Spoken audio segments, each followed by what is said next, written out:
Okay, so here's a game against RomaNorgy, which I'm pretty sure is the only way to pronounce that. We are playing in veto mode, so I'm going first and looking at the cards here. Actually, don't remember what I vetoed. Guess I vetoed minion. Okay, so looking at this board here, Silk Road and Island makes a fun little combo. Silk Road wants other victory cards, and Island happens to be a good way to get other victory cards and then kind of keep your deck a little clean. So looking at the rest of the board, there's nothing too exciting. I guess you could try Smithy Big Money, but I'm pretty sure that's going to lose out to the Island Silk Road strategy. So I'm going to open Island Silver here, and my general plan is to start off with a few islands, and then depending on whether or not he wants to contest me for them, for the Silk Roads, I'll get Silk Roads and islands, or I might have to just rush Silk Roads a little faster if he also wants them. And so here I'm just buying silvers, and because I keep hitting 3, and looking at what's going on here, I now have drawn 7. That's more money than I actually want. I don't want to concentrate all my money into one hand because I'd rather be able to spread it over a few hands since I want a lot of small buys. But it's alright. I'll just buy a border village, gaining an island. The border village may not come in handy ever, but in case I have colliding islands or something, I guess it could work. And so his strategy, he opened with a treasury pawn. He had a 5-2 split here, which I think is probably worse than the 4-3 on this board. But he's buying multiple treasuries and pawns at this point, so I'm not exactly sure what he's going for. But we will find out. And again, I've drawn only 3 to spend here, so I'll probably just buy one more silver. Now the nice thing about the Island Silk Road combo is that, as you start greening with the Silk Roads, you can use islands to sort of set them aside, to kind of keep your deck a little bit cleaner in this regard. So he goes ahead and does a nice little clever move. He buys a border village, gaining the island, but because he bought the border village and not the island, he's allowed to top deck his treasury. So that's a really nice move that he just did there.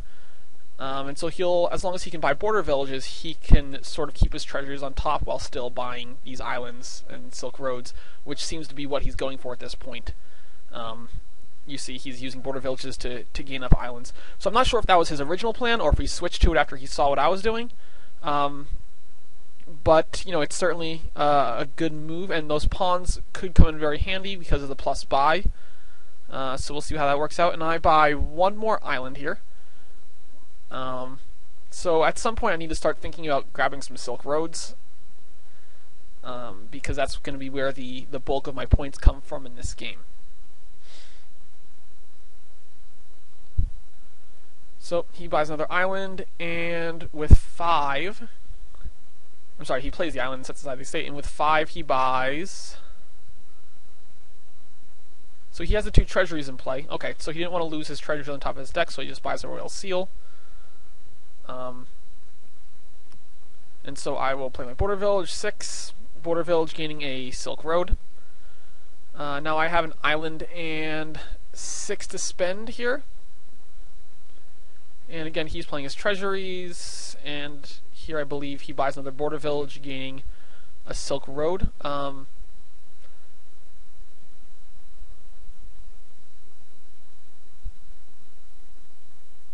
Yeah, so he has 7 to spend and multiple buys, so he's going to keep those treasuries on top of his deck, which is actually pretty handy for him in this game. I'm going to forego islanding that copper. I guess copper's not a bad card to have when you're, buying very cheap, victory cards here. So I'll keep the copper in my deck. And again, he has 8 to spend this turn with 2 buys. So it's I guess it's an interesting decision for him. He could have bought 2 Silk Roads, but lost his treasuries. He instead opts to go for a border village and 1 Silk Road and a pawn to keep those treasures on top of the deck. And I guess with the Royal Seal, he's allowed to put the pawn on top of his deck too, which might have been the better move. I'm not positive. But here he has another decent hand because it's the treasuries, the border village, and the pawn all on top of his deck. So he's guaranteeing himself that he's having a pretty decent hand size. And again, he has 8 to spend with only 1 buy because he did not use the pawn for a buy. He used it for a card and $1.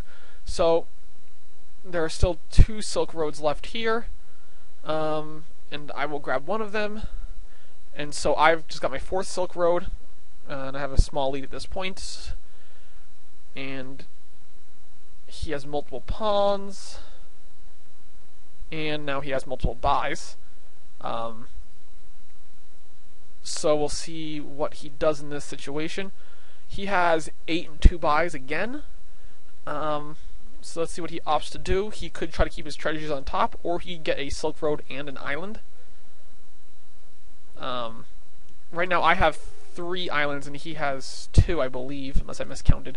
So he does not get 2 victory cards here. He buys the border village, and I guess another pawn, and he opts to keep them on top of his deck. So that gives him, guarantees him at least 2 buys. Again, if he wants to, he buys the estate, which is an interesting move because if you're going to buy 2 victory cards, if you're going to buy a victory card to lose the treasuries, you might as well get a Silk Road and island. I don't think the border village does anything for him there.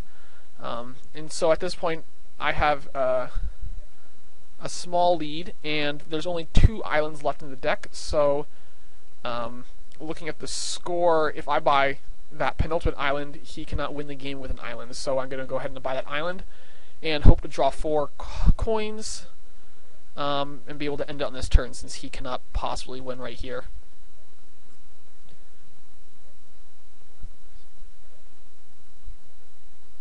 And he has 5 and 2 buys, and opts for 2 estates over the duchy. I'm not counting how many total victory cards he has, so that could be good or bad depending. And I don't draw enough money for the island, but I'll just buy an estate, which isn't too bad. And here I have plenty of money to buy the island, so unless he buys something like a province or something, I should be able to end it on this turn. And he cannot buy the island. Alright, so I'm already up by 2 points, so I'm just going to end the game, opting to drain the last island. And so that is how the Island Silk Road combo works.